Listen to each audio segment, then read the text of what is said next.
மேற்கு வங்கத்தின் தற்போது அரங்கேறிக் கொண்டிருக்கும் அரசியல் நிகழ்வுகள் இந்திய ஜனநாயக வரலாற்றில் மிகவும் உன்னிப்பாக கவனிக்கப்பட வேண்டிய ஒரு மாபெரும் திருப்பு முனையாகும்.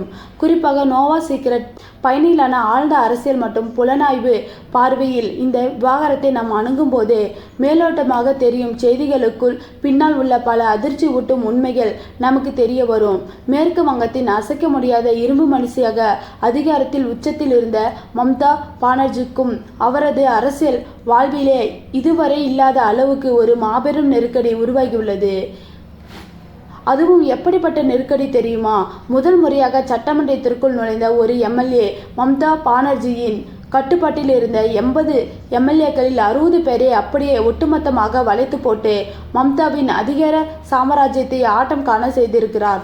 மேற்கு வங்க அரசியலில் மம்தாவை கதறவிட்ட அந்த முதல் முறை எம்எல்ஏ யார்? அவர் எப்படி இத்தனை எம்எல்ஏக்களை அபகரித்தார்? திரிணாமுல் காங்கிரஸ் கட்சிகளுக்குள் ஏற்பட்ட இந்த மாபெரும் பிளவுக்கு பின்னணியில் இருக்கும் உண்மையான தந்திரங்கள் என்ன? இந்த அனைத்து கேள்விகளுக்கும் எந்தவித இடைவெளியும் இன்றி ஒரு முழுமையான ஆழமான தொடர் பதிவாக இப்போது நாம் பார்க்க போகிறோம். மேற்கு வங்கத்தின் இந்த தற்போதைய அரசியல் பூகம்பத்தை புரிந்து கொள்ள வேண்டும் என்றால் சமீபத்தில் நடந்து முடிந்த 2026 சட்டமன்ற தேர்தலில் முடிவுகள் மற்றும் அதன் பின்னணியை நாம் சற்று உற்று நோக்க வேண்டும். தொடர்ச்சியாக பல ஆண்டுகள் மேற்கு வங்கத்தை தனது இரும்பு பிடிகளுக்குள் வைத்திருந்த மம்தா பானர்ஜி தலைமையிலான திரிணாமுல் காங்கிரஸ் கட்சி இந்த 2026 தேர்தலில் மிகப்பெரிய சறுக்கலை சந்தித்துள்ளது. மம்தாவின் ஒரு காலத்து வலதுகரமாக இருந்து பின்னர் பாரதிய ஜனதா கட்சியில் இணைந்து சுவேந்த் அதிகாரி தலைமையிலான பாஜக இந்த தேர்தலில் அமோக வெற்றி பெற்று ஆட்சியை பிடித்தவுடன் சுவேந்த் அதிகாரி மேற்கு வங்கத்தின் முதலமைச்சராகவும் பதவியேற்றார். மறுபுறம் திரிணாமுல் காங்கிரஸ் கட்சி பெரும் பின்னடைவை சந்தித்தது. வெறும் 80 இடங்களை மட்டுமே கைப்பற்றி எதிர்க்கட்சி வரிசையில் அமர வேண்டிய கட்டாயத்திற்கு தள்ளப்பட்டது. ஆளுங்கட்சியாக அதிகாரத்தில் இருந்தபோது அந்த கட்சிகளுக்குள் இருந்து செயற்கையான ஒற்றுமை எதிர்க்கட்சியாக மாறியவுடன் மெல்ல மெல்ல உடைய தொடங்கியது. குறிப்பாக கட்சியின் அடுத்த தலைவர் யார், எதிர்க்கட்சி தலைவராக சட்டமன்றத்தில் யார் செயல்படுவது என்ற அதிகார போட்டி கட்சிகளுக்குள் பல ஆண்டுகளாக கனன்று கொண்டிருந்த அதிர்த்து நெருப்பை இப்போது பெரும் நெருப்பாக மாற்றியது. ஆனால் இந்த மாபெரும் பிளவுக்கு பின்னணியில் ரிதப்பிரதாவின் தந்திரம் மட்டுமில்லாமல் இன்னும் பல ஆழமான அரசியல் மற்றும் சட்ட நெருக்கடிகளும் இருக்கின்றன. ஆளுங்கட்சியாக இருந்தவரை திரிணாமுல் காங்கிரஸ் எம்எல்ஏக்கள் ஒருவித அதிகார மாமதியில் இருந்தனர். ஆனால் தேர்தல் தோல்விகளுக்கு பிறகு கட்சியின் எதிர்காலம் என்னவாகும் என்ற பயம் அவர்களை தொற்றிக்கொண்டது. எல்லாவற்றிற்கும் மேலாக அபிஷேக் பானர்ஜி மீது அமலாக்கத்துறை மற்றும் சிபிஐ தொடர்ந்து நடத்தி வரும் நிலக்கரி கடத்தல் ஊழல் வழக்கு விசாரணை போன்ற நெருக்கடிகள் எம்எல்ஏக்களுக்கு மத்தியில் கலகத்தை ஏற்படுத்தின. அபிஷேக் பானர்ஜியின் வீட்டில் அமலாக்கத்துறை அதிகாரிகள் மீண்டும் மீண்டும் சோதனை நடத்தி சம்பவங்கள் அவருடன் தொடர்ந்து பயணித்தால் தங்களுக்கு சட்ட ரீதியான ஆபத்துக்கள் வரலாம் என்ற அச்சத்தை எம்எல்ஏக்கள் மத்தியில் ஆழமாக விதைத்ததுதான்.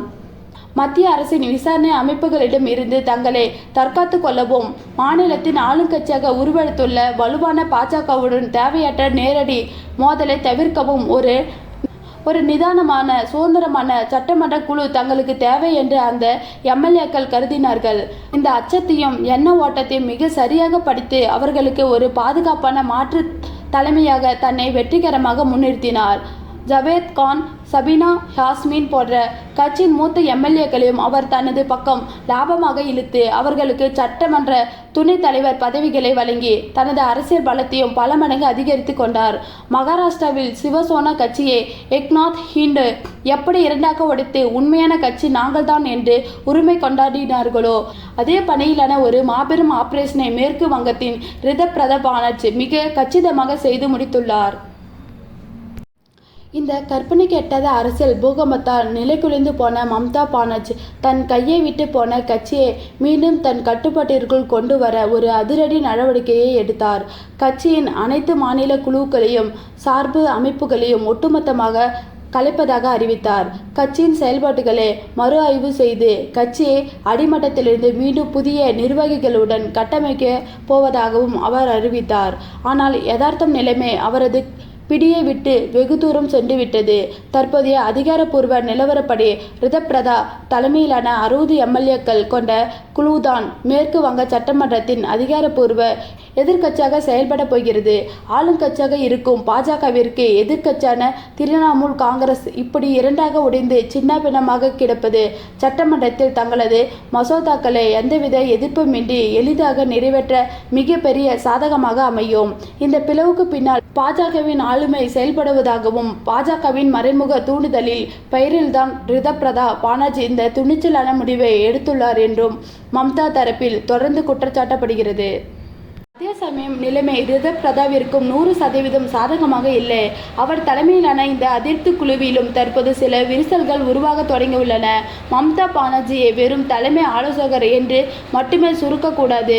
அவர்தான் கட்சியின் உச்சபட்ச அதிகாரமிக்க தலைவர் என்று ரிதப்ரதாவிற்கும் ஆதரவளித்த எம்எல்ஏக்கள் சிலரே போர்க்கொடி தூக்க தொடங்கியுள்ளனர். குல்சன் முல்லிக் மற்றும் சங்கீதா ராய் பஜூனியா போன்ற எம்எல்ஏக்கள் ஊடகங்களுக்கு அளித்த பேட்டியில் மம்தாவை உச்சபட்ச தலைவராக ஏற்றுக்கொள்ளாவிட்டால் தாங்கள் இந்த ரிதப்ரதா தலைமையிலான பிரிவில் இருந்து விலகவும் தயங்க மாட்டோம் என்று பகிரங்கமாக எச்சரித்துள்ளனர். இது ரிதப்ரதாவிற்கும் உருவாக்கியுள்ள முதல் மிகப்பெரிய சவாலாகும். அவர் 60 எம்எல்ஏக்களை ஒரே இரவில் வளைத்து விட்டாலும் பல முரண்பாடுகளை கொண்ட அந்த எம்எல்ஏக்களை தக்க வைத்துக் கொள்வது அவருக்கு ஒரு பெரும் அரசியல் போராட்டமாகவே இருக்கப் போகிறது. முடிவாக பார்க்க போனால் ஒரு காலத்தில் இந்திய அரசியலையே தீர்மானிக்கும் மாபெரும் சக்தியாக உருவெடுப்பார் என்றும் பிரதமருக்கான வேட்பாளராக கூட முன்னிறுத்தப்பட்ட மம்தா பானர்ஜி இன்று தனது சொந்த கட்சி எம்எல்ஏக்களாகவே நம்ப வைத்து தோற்கடிக்கப்பட்டு தனது ஒட்டுமொத்த அதிகாரத்தையும் இழந்து தவிக்கிறார். வெறும் மாணவர் தலைவராக இருந்து கம்யூனிஸ்ட் கட்சியிலிருந்து விரட்டடிக்கப்பட்டு திரிணாமுல் காங்கிரஸில் தஞ்சம் புகுந்து முதல் முறையாக சட்டமன்றத்திற்குள் சென்ற ஒரு நபர் தனது அசாத்தியமான அரசியல் சாணக்கியத்தனத்தால் 60 எம்எல்ஏக்களை தன் பக்கம் இழுத்து பல சதாப்த காலம் அரசியல் அனுபவம் வாய்ந்த மம்தாவையே தனது தந்திரத்தால் வீழ்ந்திருக்கிறார் என்பதுதான் மேற்கு வங்க அரசியலின் இன்றைய நிதர்சனமான அதிர்ச்சி ஊட்டும் உண்மை. பொறுத்திருந்து பார்ப்போம். வீழ்ந்த இடத்திலிருந்து மம்தா பானர்ஜி மீண்டும் ஒரு விஸ்வரூபம் எடுத்து எழுவாரா? ரிதப்ரதா பானர்ஜியின் இந்த அதிகார வேட்டை பலம் பொருந்திய திரிணாமுல் காங்கிரஸ் கட்சியின் முழுமையான அழிவிற்கு வழிவகுக்குமா என்பதை காலம்தான் தீர்மானிக்க வேண்டும். எத்தனையோ அரசியல் சாம்ராஜ்யங்கள் தங்களுக்குள்ளே ஏற்பட்ட உட்கட்சி பூசல்களால் தான் அழிந்து போயிருக்கின்றன. அந்த வரிசையில் தற்போது திரிணாமுல் காங்கிரசும் தனது இறுதிக்கட்ட நெருக்கடியை சந்தித்து வருகிறது.